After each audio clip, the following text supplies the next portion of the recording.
Genesis chapter 25. Abraham again took a wife, and her name was Keturah, and she bore him Zimran, Jokshan, Midian, Ishbak, Shua. Jokshan begot Sheba and Dedan, and the sons of Dedan were Ishurim, Letushim, and Leumim. And the sons of Midian were Ephah, Epher, Anak, Abida, and Eldaah. All of these were the children of Keturah. And Abraham gave all that he had to Isaac. But Abraham gave gifts to the sons of the concubines which Abraham had. And while he was still living, he sent them eastward, away from Isaac his son, to the country of the east. This is the sum of the years of Abraham's life, which he lived 175 years. Then Abraham breathed his last, and died in a good old age, an old man and full of years, and was gathered to his people. And his sons Isaac and Ishmael buried him in the cave of Machpelah, which is before Mamre, in the field of Ephron, the son of Zohar the Hittite, in the field which Abraham purchased from the sons of Heth. There Abraham was buried, and Sarah his wife. And it came to pass after the death of Abraham that God blessed his son Isaac, and Isaac dwelt at Beer Lahai Roi. Now this is the genealogy of Ishmael, Abraham's son, whom Hagar the Egyptian, Sarah's maidservant, bore to Abraham. And these were the names of the sons of Ishmael, by their names according to their generations. The firstborn of Ishmael, Nebajoth, then Kedar, Adbeel,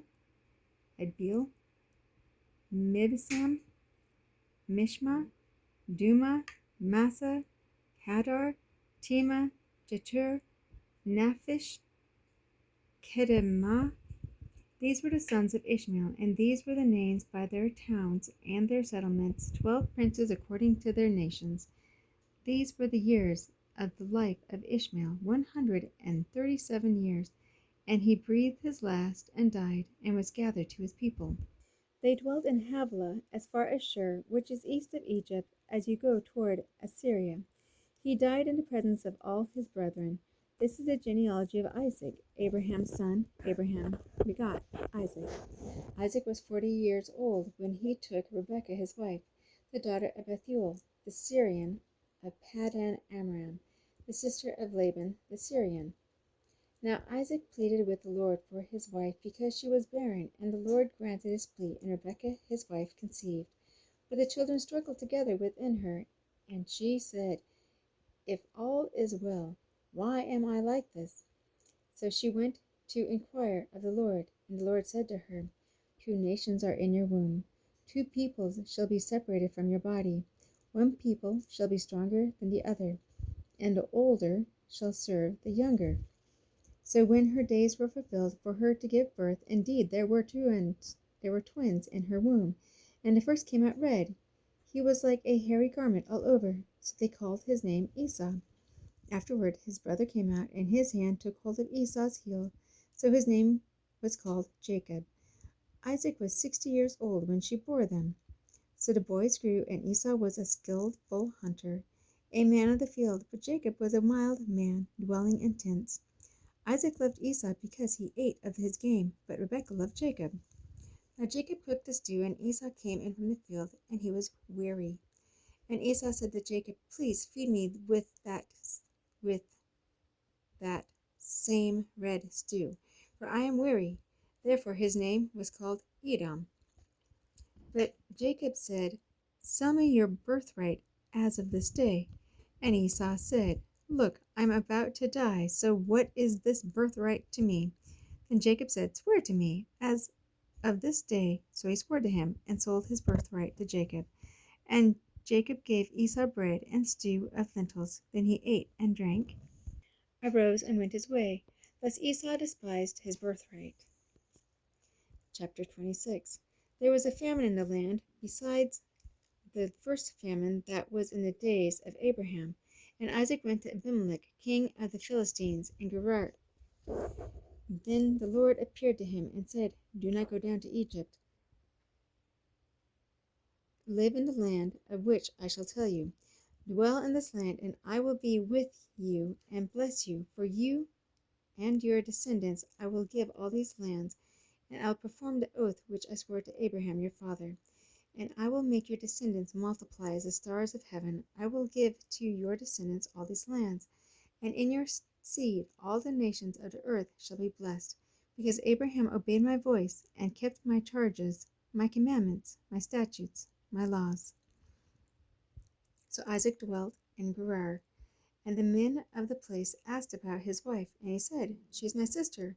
For he was afraid to say, She is my wife, because he thought, Lest the men of the place kill me for Rebekah, because she is beautiful to behold. Now it came to pass, when he had been there a long time, that Abimelech, king of the Philistines, looked through a window and saw, and there was Isaac, showing endearment to Rebekah his wife. Then Abimelech called Isaac and said, Quite obviously, she is your wife. So how could you say, She is my sister? Isaac said to him, Because I said, Lest I die on account of her. And Abimelech said, What is this you have done to us? One of the people might have soon lain with your wife, and you would have brought guilt on us. So Abimelech charged all his people, saying, He who touches this man or his wife shall surely be put to death. Then Isaac sowed in that land and reaped in the same year 100-fold, and the Lord blessed him.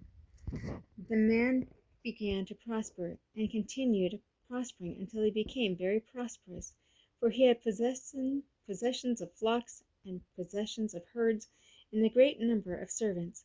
So the Philistines envied him. Now the Philistines had stopped up all the wells which his father's servants had dug in the days of Abraham his father, and they had filled them with earth.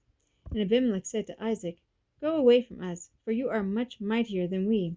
Then Isaac departed from there, and pitched his tent in the valley of Gerar, and dwelt there. And Isaac dug again the wells of water which they had dug in the days of Abraham his father, for the Philistines had stopped them up from after the death of Abraham. He called them by the names which his father had called them. Also Isaac's servants dug in the valley and found a well of running water there. But the herdsmen of Gerar quarreled with Isaac's herdsmen, saying, The water is ours. So he called the name of the well Esek, because they quarreled with him. Then they dug another well, and they quarreled over that one also. So he called its name Sitnah. And he moved from there and dug another well, and they did not quarrel over it. So he called its name Rehoboth, because he said, For now the Lord has made room for us, and we shall be fruitful in the land. Then he went up from there to Beersheba, and the Lord appeared to him the same night, and said, I am the Lord of your father Abraham. Do not fear, for I am with you. I will bless you and multiply your descendants for my servant Abraham's sake.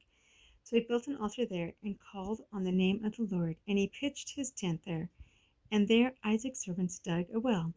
Then Abimelech came to him from Gerar with Ahuzzath, one of his friends, and Phichol, the commander of his army.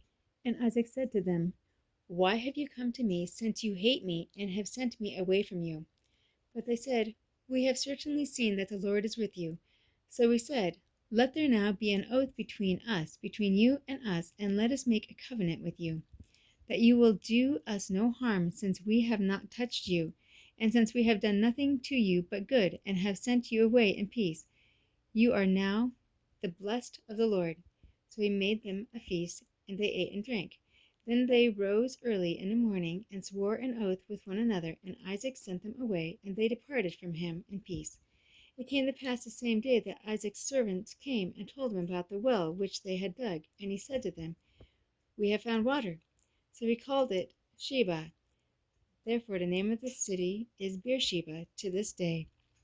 Then when Esau was 40 years old, he took as wives Judith, the daughter of Beeri the Hittite, and Basemath, the daughter of Elon the Hittite, and they were a grief of mind to Isaac and Rebekah.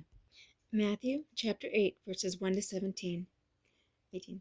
When he had come down from the mountain, great multitudes followed him. And behold, a leper came and worshipped him, saying, Lord, if you are willing, you can make me clean. Then Jesus put out his hand and touched him, saying, I am willing, be clean. Immediately his leprosy was cleansed. And Jesus said to him, See that you tell no one, but go your way, show yourself to the priests, and offer the gift that Moses commanded as a testimony to them.